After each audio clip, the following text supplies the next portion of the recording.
بسم اللہ الرحمن الرحیم۔ السلام علیکم ورحمۃ اللہ وبرکاتہ۔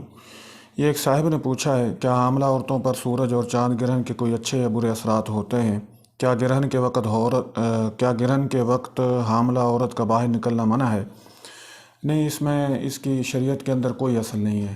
حاملہ عورت جو ہے وہ گرہن کے وقت باہر نکل سکتی ہے، اور چاند گرہن کے وقت، سورج گرہن کے وقت یہ محض بنایا ہوا مسئلہ ہے۔ شریعت کے اندر اس کی کوئی اصل نہیں ہے، اور نہ ہی سورج گرہن اور چاند گرہن کے وقت حاملہ عورتوں کا باہر نکلنا شریعت میں کوئی منع ہے۔ یہ ایسا عقیدہ رکھنا بالکل بھی جائز نہیں ہے۔ ہاں، البتہ جو ہے سورج گرہن یا چاند گرہن کے وقت جو ہے اللہ کی طرف متوجہ ہونا چاہیے، توبہ استغفار کرنی چاہیے۔ لہٰذا یہ محض ایک بنائی ہوئی بات ہے، شریعت کے اندر اس کا کوئی ثبوت نہیں ہے۔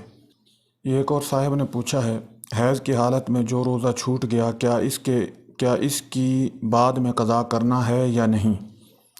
حیض کی حالت میں جو روزے رمضان المبارک کے روزے چھوٹ جائیں تو ان روزوں کی قضا لازم ہے۔ ہاں، البتہ جو ہے جو نمازیں ہیں، نمازوں کی قضا لازم نہیں ہے، بلکہ نمازیں حالت حیض میں اور حالت نفاس میں معاف ہیں۔ نفاس کی مدت کتنی ہے اور ان میں نمازوں اور روزوں کا کیا حکم ہے؟ دیکھیں، نفاس کی مدت کے بارے میں فقہا فرماتے ہیں کہ اگر کسی عورت کے ہاں پہلا بچہ پیدا ہوا ہے تو اس میں دیکھا جائے گا کہ اگر اس کے نفاس کا خون 40 دن کے بعد بھی آ رہا ہے تو پھر جو ہے وہ 40 دن مکمل ہونے تک نفاس کا خون سمجھا جائے گا، اور 40 دن کے بعد جو زائد دن ہوں گے اس میں جو خون آئے گا اسے استحاضہ سمجھا جائے گا۔ لہٰذا اس کی نفاس کی مدت کل جو ہے وہ 40 دن ہوگی۔ تو 40 دن تک جو ہے وہ نمازیں معاف ہیں۔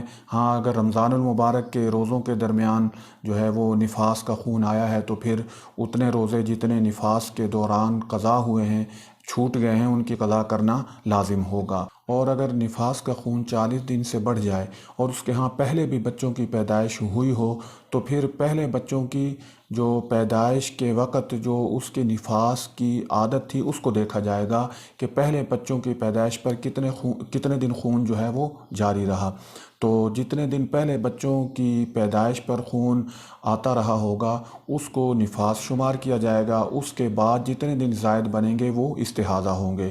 لہٰذا ان زائد دنوں کے اندر جو ہے اس پر نماز بھی فرض ہوگی اور روزے بھی فرض ہوں گے۔ لہٰذا ان استحاضہ کے دنوں میں اگر کوئی نمازیں اس کی رہ گئی ہوں تو ان کی قضا کرنا بھی واجب ہے، اور روزوں کی تو نفاس کے دوران اور حیض کے دوران بھی اگر وہ روزے چھوٹ گئے ہوں تو ان کی قضا لازم ہے۔